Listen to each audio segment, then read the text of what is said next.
The morning began in perfect silence, the kind that feels too calm to be real, as if the universe inhales just before something shatters. Oliver Crestwood, a billionaire known for his immaculate composure, had just woken up in the sunlit suite of a mountain resort. The soft rustling of curtains and the distant hum of housekeeping filled the space with an almost storybook peace. But peace can be deceptive. Because in less than a minute, a single scream would rip through the walls and tear apart the life he thought he understood. That moment came when the maid, trembling and pale, burst into the room with a voice that shook the hallway. "Don't drink it." Her cry cracked the air like lightning, and everything that happened after would break his world open in ways he never imagined. If you believe in kindness, second chances, or simply the power of emotional stories, please like, comment, share, and subscribe to Kindness Corner. Your support helps us bring these life-changing stories to more people. Oliver had lived his entire life believing money protected him from the shadows ordinary people faced. He owned businesses, islands, homes, cars, everything except peace. His wife, Helena, often told him he worried too much, but even she didn't truly understand the pressure he carried. That morning, her smile was distant but warm enough to make him believe, for a moment, that their troubled marriage still had something left in it.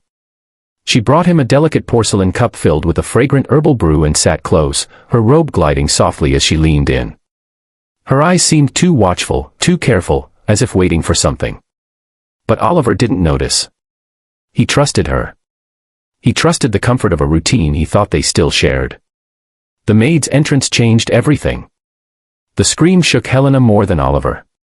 Her hands tensed instantly, and her entire posture snapped with a fear he had never seen in her before. The room spun, not physically, but emotionally, like an unraveling thread pulling apart the seams of the life he thought he controlled. The maid, a young woman named Mara, stood frozen at the doorframe with tears building in her eyes. Her panic didn't feel accidental. It felt desperate, almost pleading, as if she had risked everything to get that one sentence out in time. Oliver didn't drink the cup. Instead, he set it down slowly, the porcelain clinking in a way that suddenly felt threatening. His chest tightened with an instinct he could not explain. Helena's breathing had become shallow, her face had drained of color. A coldness spread through the room, the kind that comes not from temperature, but from truth trying to climb its way to the surface. He ran a hand through his hair, feeling the weight of suspicion settle between his ribs. Mara stepped closer, her voice cracking as she tried to gather the strength to speak, but her trembling said more than her words ever could.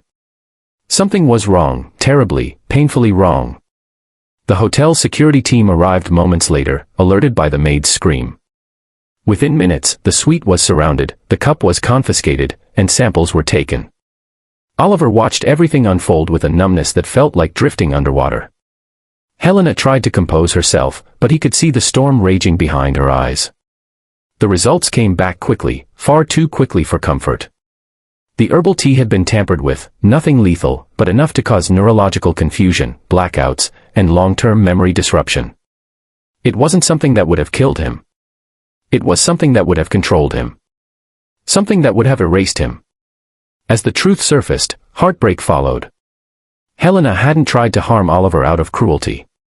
She had been manipulated by someone else, her brother, Quentin, a man drowning in debt who saw Oliver's wealth as the only lifeline keeping him afloat.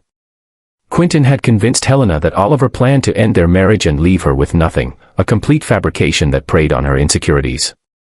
In her fear of losing everything, she made a catastrophic decision without fully understanding its consequences. She agreed to add the substance to Oliver's tea just once, just enough to make him confused during upcoming meetings that involved massive financial decisions. Quentin would then swoop in, influence the outcomes, and walk away with millions. But Helena didn't know the full extent of the plan. She didn't know Quentin planned to frame her, disappear with the money, and leave both of them destroyed. Mara, the maid, had seen Quentin in the suite earlier. She overheard enough to realize something was wrong. She found the vial he dropped and recognized the danger. She knew she had little time. Her scream wasn't just a warning, it was an act of courage, a moment where an ordinary person became the line between tragedy and truth. Oliver had always believed loyalty was something bought, contracted, or negotiated. But in that moment, Mara taught him something he had forgotten: genuine kindness still existed. People still risked everything to do what was right. The aftermath broke Oliver in unexpected ways. It wasn't the betrayal, although that hurt beyond measure. It wasn't the public scandal or the collapse of trust. What truly shattered him was realizing how deeply fear and loneliness had seeped into Helena's heart while he had been too busy managing empires to notice the quiet collapse of the person he once vowed to protect. He didn't excuse her actions, but he understood them. He chose compassion over revenge, truth over retaliation. They parted ways peacefully, both wounded, both wiser. Oliver spent the months that followed rebuilding, not his wealth, but his humanity. He funded Mara's education, helped her family escape poverty, and set up a foundation to support people trapped in manipulative or abusive financial situations. The men who once believed money was armor finally learned it could also be a lifeline when used with love. As the story closes, I want you, the viewer, to take a quiet moment and reflect. If this story touched your heart even a little, please like, comment, share, and subscribe. Your engagement helps us keep spreading real, emotional, and inspiring stories every day. Before we end, comment below with one thing you believe the world needs more of.